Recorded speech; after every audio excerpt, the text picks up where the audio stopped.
Hi നമസ്കാരം പ്രിയപ്പെട്ടവരെ.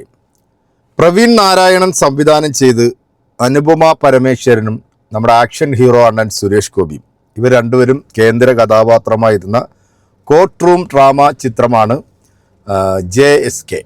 അപ്പോൾ ഈ സിനിമയുടെ ഏറ്റവും ലേറ്റസ്റ്റ് ആയിട്ട് ഇന്നലെ വന്നിട്ടുള്ള ഒരു അപ്ഡേഷൻ, ഇതിന് സെൻസറിങ് കഴിഞ്ഞപ്പോഴത്തേക്ക് 13+ US സർട്ടിഫിക്കറ്റാണ് ലഭിച്ചത്. അതായത് സിനിമ സെൻസറിങ്ങിന് എത്തുന്ന സമയത്ത് ഇതിനകത്ത് യാതൊരു തരത്തിലുള്ള പ്രശ്നങ്ങളും ഇല്ല എന്ന് കണ്ടിട്ടാണ് ഇവരിതിന് പെർമിഷൻ കൊടുക്കുന്നത്. ഇത് ഈ സെൻസർ ചെയ്യുന്ന സമയത്ത് എല്ലാവരും ഉണ്ടാവുമല്ലോ. അപ്പോൾ അങ്ങനെ കൊടുത്തിട്ടുള്ള ഈ ഒരു സിനിമയ്ക്ക് ഫുൾ പോസിറ്റീവ് ലഭിച്ച ഈ ഒരു സിനിമയ്ക്ക് ശരിക്കും പറഞ്ഞാൽ ഈ സിനിമയ്ക്ക് വലിയൊരു ഹൈപ്പ് ഇല്ല എന്നുള്ളതാണ്. എന്നാൽ ഇന്നലെ ചില സോഷ്യൽ മീഡിയ അല്ലെങ്കിൽ മാധ്യമങ്ങളിൽ വന്നിട്ടുള്ള ഒരു വാർത്ത, ഇന്നലെ മീഡിയ വണ്ണിനകത്താണ് ഞാനിത് കാണുന്നത്. സുരേഷ് ഗോപി ചിത്രം JSK പ്രദർശന അനുമതിയില്ല, ജാനകി വാസ് സ്റ്റേറ്റ് ഓഫ് കേരള എന്ന് പേര് മാറ്റണമെന്ന് സെൻസർ ബോർഡ്. അതായത് ഈ സിനിമ സെൻസർ ബോർഡിലെത്തി 13+ US സർട്ടിഫിക്കറ്റ് ലഭിച്ചിട്ടുള്ള ഈ ഒരു സിനിമയ്ക്ക് എന്തുകൊണ്ടാണ് ആ സമയത്ത് ഇവർക്ക് ഈ പേര് മാറ്റണമെന്ന് തോന്നാഞ്ഞത്? അപ്പോൾ ഈ സിനിമയ്ക്ക് ഒരു ഹൈപ്പ് ക്രിയേറ്റ് ചെയ്യാൻ വേണ്ടി ആണ് ഇപ്പോൾ ഇത്തരത്തിലൊരു വാർത്ത വന്നിരിക്കും. കാരണം ഇതിപ്പോൾ എല്ലാവരും ശ്രദ്ധിക്കപ്പെടും, എല്ലാ മാധ്യമങ്ങളിലും ചർച്ച ചെയ്യും. അപ്പോൾ നമ്മുടെ സുരേഷ് ഗോപി ചേട്ടൻ്റെ സിനിമയ്ക്ക് കൂടുതൽ ഹൈപ്പിലേക്കായി.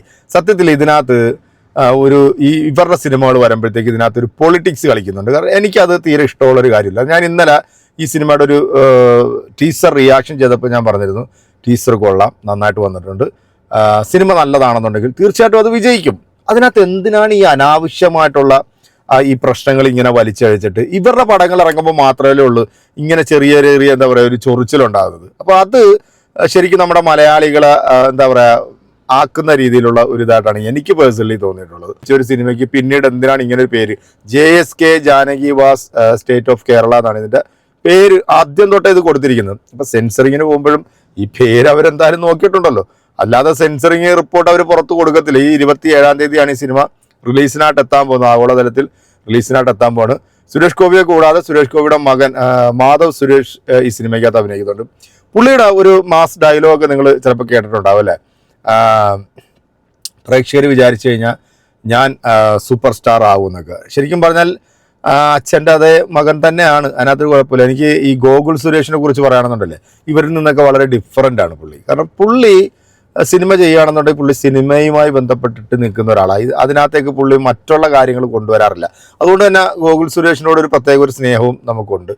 സിനിമ നല്ലതാണെന്നുണ്ടെങ്കിൽ ഉറപ്പായിട്ടും ആ സിനിമ വിജയിക്കും. അത് നമ്മൾ തിയേറ്ററിൽ പോയി സിനിമ കാണുകയും ചെയ്യും. ഞാൻ ആദ്യമേ പറഞ്ഞിരുന്നു, ഈ സിനിമ കണ്ട് ഞാൻ എൻ്റെ ഒഫീഷ്യലിലോട്ടുള്ള എൻ്റെ റിവ്യൂ ഞാൻ പറയും എന്ന് ഞാൻ പറഞ്ഞിരുന്നു. അപ്പം ഇത്തരത്തിലുള്ള ചില പരിപാടികളായിട്ട് ഈ ചില നടന്മാരുടെ സിനിമകൾ, അതായത് ഈ സംഘപരിവാർ പ്രസ്ഥാനമായിട്ട് ചേർന്ന് നിൽക്കുന്ന ആൾക്കാരുടെ സിനിമകൾ വരുമ്പോഴാണ് ഇത്തരത്തിലൊരു ചൊറിച്ചിലുണ്ടാകുന്നത്. ബാക്കി ആഹാരുടെ സിനിമ വന്നാലും ഒരു പ്രശ്നവും ഇല്ല, അവിടെ സെൻസറിങ്ങിന് വിഷയമില്ല, പേരിൽ വിഷയമില്ല, ഒന്നുമില്ല, ഇങ്ങനെ വലിയ വാർത്തകൾ വാർത്തയില്ല. ഇപ്പം ഇതിപ്പോൾ എല്ലാ വാർത്താ മാധ്യമങ്ങളിലും ഇപ്പം ഈ വാർത്ത കാണിക്കുന്നുണ്ട്. പിന്നെ ഈ പേര് മാറ്റിയില്ല എന്നുണ്ടെങ്കിൽ പ്രദർശനാനുമതി നിഷേധിക്കുന്നു എന്ന് പറഞ്ഞുകൊണ്ട്. എന്തായാലും പേര് മാറ്റുമോ ഇല്ലേ എന്നുള്ളതൊക്കെ നമുക്ക് കണ്ടറിയേണ്ടതുണ്ട്. അപ്പോൾ ഇതൊരു സിനിമയ്ക്ക് ഒരു ഹൈപ്പ് ക്രിയേറ്റ് ചെയ്യാൻ വേണ്ടി ഇതിൻ്റെ അണിയറ പ്രവർത്തകർ അല്ലെങ്കിൽ ഇവർ കൊണ്ടുവന്നിട്ടുള്ളതാണ്, അല്ലെങ്കിൽ ഇതിൻ്റെ പിന്നിൽ കളിക്കുന്ന ഒരു ചെറിയ വിഭാഗത്തിൻ്റെ ഒരു അജണ്ടയായിട്ടാണ് ഞാനിതിനെ കാണുന്നത്. കാരണം ഇതിനെ ഇപ്പോൾ വിമർശിച്ച ആൾക്കാർ രംഗത്ത് വരുമ്പോഴത്തേക്ക് അത് ചർച്ചയാവും. ഇപ്പം ഞാൻ തന്നെ ഇപ്പോൾ ഈ വീഡിയോ റിയാക്ഷൻ ചെയ്യാനായിട്ടുള്ള കാരണം എന്ന് പറഞ്ഞു കഴിഞ്ഞാൽ, ഞാൻ ഇന്നലെ ഇതിനെക്കുറിച്ചിട്ടൊരു വീഡിയോ ചെയ്തതുകൊണ്ടാണ് ഇന്ന് ഈ വാർത്ത എൻ്റെ ശ്രദ്ധയിൽപ്പെട്ടപ്പോഴത്തേക്ക് ഞാൻ ഇതിനെക്കുറിച്ചിട്ട് 2 കാര്യം പറയണം എന്ന് വിചാരിച്ചു. എന്തായാലും അവർ ടീസറിനകത്ത് ഞാൻ പറഞ്ഞിരുന്നു, ഗംഭീരമായിട്ടുള്ള ഒരു എന്താ പറയുക ഒരു ഡയലോഗ് പ്രസൻറ്റേഷൻ, ഒരു മോഡുലേഷൻ, അല്ലെങ്കിൽ സുരേഷ് ഗോപി എന്ന് പറയുന്ന നടനെ നമുക്ക് ഒരുപാട് ഇഷ്ടമാണ് സുരേഷ് ഗോപി എന്ന നടന. പക്ഷെ അദ്ദേഹത്തിൻ്റെ പൊളിറ്റിക്സിനോടൊക്കെ നമുക്ക് യോജിപ്പ് തന്നെയാണ്. ആ പുള്ളിയുടെ അതിനകത്തുള്ള ഒരു പെർഫോമൻസ് അല്ലെങ്കിൽ ഒരു സ്ക്രീൻ പ്രസൻസ് ഒക്കെ നമുക്ക് ഇങ്ങനെ കണ്ടിരിക്കാം. പുള്ളി മമ്മൂക്ക ലാലേട്ടൻ കഴിഞ്ഞാൽ പിന്നെ പുള്ളി തന്നെയാണ്, അതിനകത്ത് വേറൊരു മാറ്റവും ഇല്ല.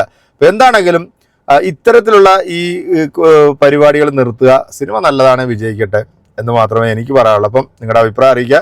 അടുത്തൊരു വീഡിയോ ആയിട്ട് വീണ്ടും കാണാം. അതുവരെയ്ക്കും എല്ലാവർക്കും